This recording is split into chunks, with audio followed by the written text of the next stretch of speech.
जो सती जी ने शरीर को छोड़ा था वही सती हिमबान के घर पर पुत्री बनकर प्रकट भई। उनका नाम पड़ गया पार्वती। बोलो सीताराम। पार्वती जी ने तप किया, किस लिए? भगवान भोले बाबा को पति रूप में प्राप्त करने के लिए उन्होंने प्रण ले रखा था। हम विवाह करेंगे तो भोले बाबा से करेंगे, नहीं तो नहीं करेंगे। बोलो सीताराम। भोले बाबा ने तो खूब समझाया, नहीं माने। सप्तऋषियों ने समझाया, हम तुम्हारे लिए बढ़िया सा ले आते हैं, तुम्हारा विवाह हम भोले बाबा की जगह कहाँ भोले बाबा से शादी करती हो? न खानदान का पता, न रिश्तेदार, न मकान, न दुकान, क्या करो? एक काम करो, हम बढ़िया शादी करवा देते हैं विष्णु भगवान से। क्या रूप है, और बैकुंठ के पति हैं, बैकुंठ के अधिपति हैं, तुम्हारे पति बनेंगे। आहा। पार्वती जी बोली, महाराज अगर पहले आ गए होते तो सौदा कर ले, अब लेट हो गए, वो जैसे भी हैं हमारे भोले बाबा हैं, हम विवाह करेंगे तो उन्हीं से करेंगे। और सुनो महाराज, तुम्हें ज्यादा विवाह करवाने के लिए तुम्हारे अंदर संकल्प हो ना, इस दुनिया में बहुत से रड़ुआ लोग घूम रहे हैं, उनका विवाह करो, हमारी आपत छोड़ो, हम तो भोले बाबा से ही विवाह करेंगे। बोलो सीताराम। भोले बाबा ने भी समझाया, नहीं मानी, तो स्वयं श्री रघुनाथ जी ने प्रकट होकर के भगवान शंकर को कहा, बढ़िया कथा सुनाई। भोले बाबा बोले, वाह क्या कथा सुनाई राम जी आपने, आनंद आ गया। राम जी बोले, वाह हम तो बचपन से ही कथा व्यास। भगवान भोले बाबा बोले, आप कब से कथा व्यास बन गए? बोले बचपन से। बोले बचपन से कब से? जब हम प्रकट भय थे तब भी हमने कई कथा सुनाई। रघुनाथ जी बोले, हमने तो बचपन में ही कथा सुनाना शुरू कर दी थी, हम बाल व्यास। सबसे पहले माता जी कोई कथा सुनाई, बाल व्यास। अब सुनो, हमने आपको बढ़िया कथा सुनाई कि नहीं? भोले बाबा बोले, बहुत सुंदर कथा सुनाई, अब दक्षिणा दो। शंकर जी बोले, दक्षिणा कुछ है ही ना, कुछ का दक्षिणा तो ठीक है, कुछ ना तो ठीक है, जेब ही नहीं है। दक्षिणा तो ठीक है, जेब ही नहीं है, जेब हो तो दे दे, इन पे जेब ही नहीं है। राम जी बोले, एक वचन दे दो। कौन सा? आप शादी कर लो, बाकी टेंशन मत लो, हमने लड़की देख ली है, पूरी व्यवस्था कर। भोले बाबा बोले, एक बार भई थी, आफत हो गई। अरे नहीं, आप कर लो, हमारी आज्ञा। भोले बाबा बोले, जो आपकी आज्ञा। हम सिर माथे पर रख रहे हैं, सिर पे रख रहे हैं आपकी आज्ञा को। राम जी बोले, सिर पे न रख, ऊपर गंगा है, कहीं बह जाएगी, आगे ही बह जाए, बाद में तुम समाधि में बैठ जाओ, आफत हो जाएगी। तो ऊपर गंगा जी है, सिर पे न रखो, हृदय में रखो, हृदय में। तो जो आपकी आज्ञा। अब आज्ञा को स्वीकार किया, इसीलिए भोले बाबा तैयार हुए विवाह के लिए, बड़ी मुश्किल से, रघुनाथ जी की आज्ञा से। बोलो सीताराम। इधर पार्वती जी के पिता को कहा कि तैयारी करो, पार्वती जी को कह दिया, हो गया तब जाओ, साफ व्यवस्था हो गई है, दूल्हा तैयार। बड़ी मुश्किल से शंकर जी माने, और माने भी क्यों? एक दैत्य बड़ा परेशान भी कर रहा था, देवता भी हैरान थे उस दैत्य से। उस दैत्य को वरदान था तो भगवान शंकर जी के तेज से उत्पन्न बालक ही उसको मार सकते हैं, वध कर सकते हैं। अब बालक कब हो? जब विवाह ही नहीं होगा तो बेटा कहां से हो? तो उसने विचार लगाया, दैत्य ने दिमाग लगाया कि जब इनके शादी ही नहीं है, शादी नहीं हुई, बच्चा कहां से होगा? बच्चा बेटा नहीं होगा तो हम मरेंगे नहीं। पर देवता तो बड़े अद्भुत चतुर हैं, भगवान शंकर जी को मना लिया। बहुत दिन से बारात नहीं गए, महाराज हाँ कह दो। शंकर जी ने हाँ कह दी, तैयारी होने लगी। उधर तैयारी हो रही, पार्वती हिमबान के घर पर। इधर भोले बाबा की बारात जाने का दिन नजदीक आ गया, लगन अगन सब हो गई। ब्रह्मा जी ने सब निकाल दिया, दोनों तरफ से बातचीत पूरी संपन्न हो गई। सब देवता बारात में जाने के लिए तैयार हैं। बड़े दिनों बाद बारात मिल रही है, बहुत दिन हो गए किसी बारात में गई नहीं। सब अपने अपने वाहन चमका रहे। यमराज अपने भैंसा को साफ कर रहा है, काला काला भैंसा खूब रगड़ रहा है यमराज। भैंसा बोलो, महाराज आज बड़ी छिलाई हो रही, क्या बात है? तो यमराज बोले, चुप, शाम को बारात में जाना। भैंसा बोला, महाराज बारात में तो जाना है, पर कितना भी घिस लो, हम काले के काले ही रहे। ऐरावत को इंद्र महाराज अपने ऐरावत को श्रृंगार कर रहे हैं। सब देवता, अच्छा बड़ी गजब बात, सब देवता अपने अपना श्रृंगार कर रहे हैं, पर जिसे दूल्हा बनना है उसको किसी की खबर। गण बोले शंकर जी से, आज बारात जानी है। शंकर जी बोले, चल देंगे। गण बोले, चल तो देंगे, पर ऐसे ही चल देंगे, कुछ है ही नहीं। क्या नहीं है? महाराज श्रृंगार हो, आपके रिश्तेदार नहीं। शंकर जी बोले, तुम रिश्तेदार की बात करते, हम पे मकान तक नहीं, आपका कोई है नहीं। भोले बाबा बोले, एक के अलावा कोई नहीं। कौन है? एक ही संबंध हमने बना रखा, एक ही रिश्तेदार है हमारे, राम जी। गण बोले, चलो ठीक है, रिश्तेदार नहीं है, मकान नहीं है, अब श्रृंगार करना है। एक काम करो, क्या आज शादी हो रही, बारात के लिए दूल्हा जो सामान नहीं होता है वो 2 दिन के लिए उधार ले ले। बाहर में गया, सामान नहीं है, किसी का मुकुट उधार ले आते हैं, किसी से कोट ले आते हैं, किसी से सेवा। शंकर जी बोले, चुप, हमें ऐसा वर नहीं बनना है कि 2-4 दिन बाद बराबर हो। हमें उधारी का मुकुट नहीं पहनना है। फिर कौन सा मुकुट पहनना है? हमारा मुकुट तो जटाओं का होगा। अच्छा, जटाओं का मुकुट बनाया गया, अपनी ही जटाओं का मुकुट बनाया शंकर जी ने। पर जटाओं का मुकुट क्यों बनाया? कितनी अद्भुत बात। जटाओं का मुकुट बनाने के पीछे बड़ा रहस्य छिपा है।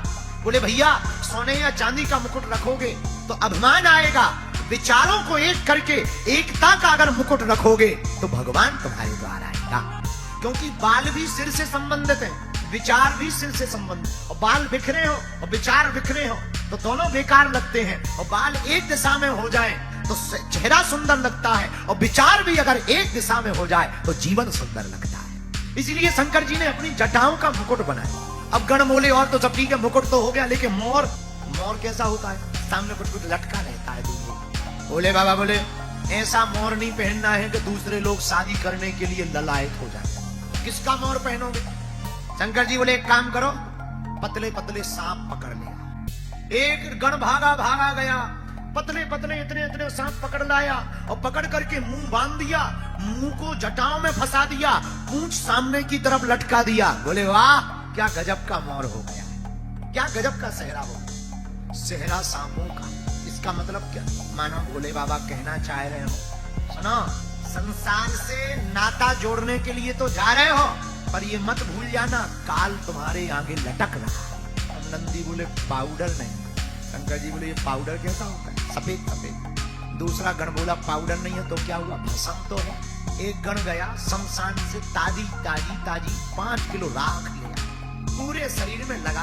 अच्छा मिला ही नहीं है, पाउडर 2 प्रकार से लगाया जाता है, तुमने देखा गौर किया हो ना किया हो? शंकर जी को लगाया नहीं, ओपा भस्म पूरे शरीर भस्म को ठोक लिया। अब गण बोले शेरवानी नहीं।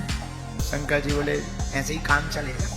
नंदी बोला काम तो चलेगा पर बिल्कुल ही कपड़े नहीं। बोले बाबा बोले ऐसे ही ठीक है। अरे नहीं महाराज कुछ तो होना चाहिए, क्या पहना है? अब शेरवानी नहीं है तो बोले आप खड़े हो।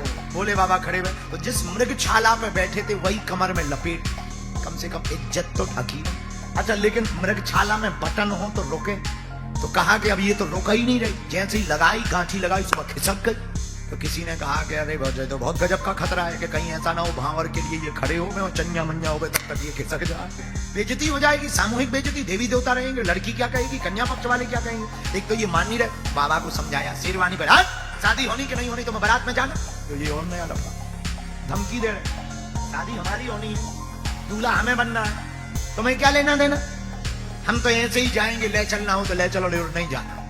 अरे नहीं महाराज उठो, जैसे चलना वैसे चलो। लेकिन अब इसमें बटन नहीं है, मृगशाला में कमर में लगाई, क्या किया जाए? तब तक नंदी का दिमाग चढ़ गया। बोले एक काम करो, बोलो पकड़ो। भागता हुआ नंदी गया, 2.5-3 हाथ का एक सांप पकड़ लाया और सांप को कमर में मृगशाला के ऊपर कस के बोला सुन दुनिया खिसक जाए तू मत खिसक, पूरी दुनिया खिसक जाए, पृथ्वी खिसक जाए, सूर्य खिसक जाए, चंद्रमा, तू ना खिसक।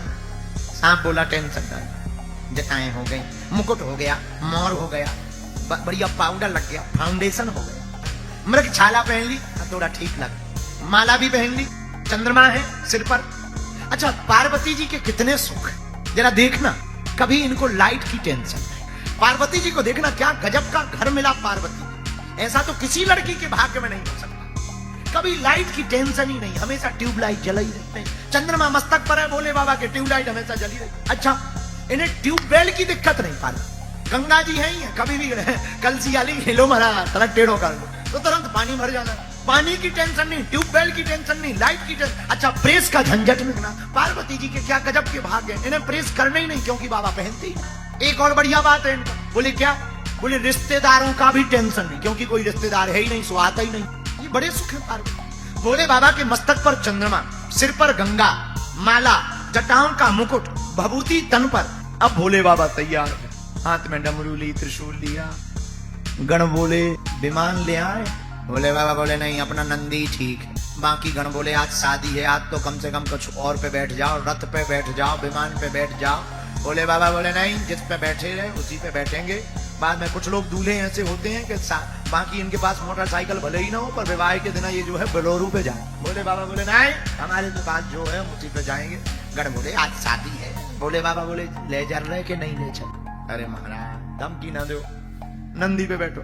और शंकर जी भी इतने टेढ़े, रोज सीधे बैठते थे, आज उल्टे बैठ गए नंदी पे। पूंछ पकड़ के बैठ, मुंह कर लिया पूंछ की तरफ और पीठ कर ली मुख की तरफ। अब पूंछ पकड़ के शंकर जी बैठे हो, नंदी से कह रहे चल। तो किसी ने कहा कि आज उल्टे क्यों बैठे हैं, ऐसे में तो और हंसी होगी, कम से कम सीधे ही बैठ जाओ। बोले बाबा बोले हम तो ऐसे ही रहेंगे, शादी हो करवाऊं नहीं कि नहीं। बड़ी गजब की धमकी, महाराज ऐसे ही बैठो।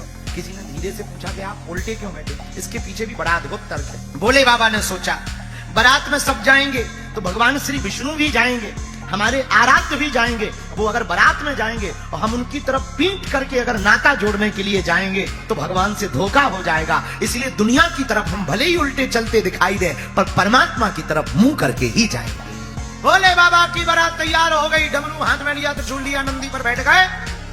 अपने गणों से कहा कि कहो कैसे लग रहा है। जहां डमरू बजाई डम डम डम डम डम डम डम डम डम डम डम, आप नाचने लगे, गण भी नाचने लगे, भोले बाबा भी नाचने लगे, नंदी भी नाचने लगा, भृंगी भी नाचने लगा, श्रृंगी भी नाचने लगा। इतने मस्त हो गए नाचत नाचत, सब नाच रहे थे। तो जो सांप कमर में लपेटा हुआ था उसने सोचा सब तो नाच ही रहे, कौन कोई देख रहा है, हम ही थोड़ा नाच। बाद में वहां नाचने मिलना नहीं है क्योंकि वहां खिसकना मुश्किल है, वहां पे तो खिसक गए तो आप। तो उसने सोचा सब नाच ही रहे हैं, हम रह जाएंगे, बारात का आनंद नहीं ले पाएंगे। जैसे ही वो खिसका मृगशाला नीचे खिसकी, वो गया एक कोने में लगा नाच। जब भोले बाबा की डमरू बंद हो गई तो नंदी ने देखा गौर से, तो बोले मृगशाला कहाँ है? बोले वो तो नीचे है। जब मृगशाला उठाई तो बोले ये बताओ कि सांप कहाँ है? कोने में लगा। तो पकड़ा गया, फिर से पकड़ा। शर्म नहीं आती? हमने तुम्हें क्या कहा था, तुम मत खिसकना। नाग बोला महाराज हमने सोचा वहां पे हमें मिलना नहीं है तो हम यहीं पे घरात और बारात का दोनों डांस कर। अब डांटा न दे, अब मत खिसकना, सब खिसक जाए। अब फिर से बांध दिया। अब भोले बाबा, देवताओं ने शंकर जी के रूप को देखा, बारात को देखा। देवता बोले अगर दूल्हे को आगे कर दिया तो स्वागत तो दूर की बात है, पता नहीं कैसे स्वागत होगा। देवता बोले क्या करें? तो आज तक इमरजेंसी में मीटिंग नहीं हुई। आज भोले बाबा की बारात में इमरजेंसी मीटिंग बुलाई देवताओं ने और सबने ये निर्णय लिया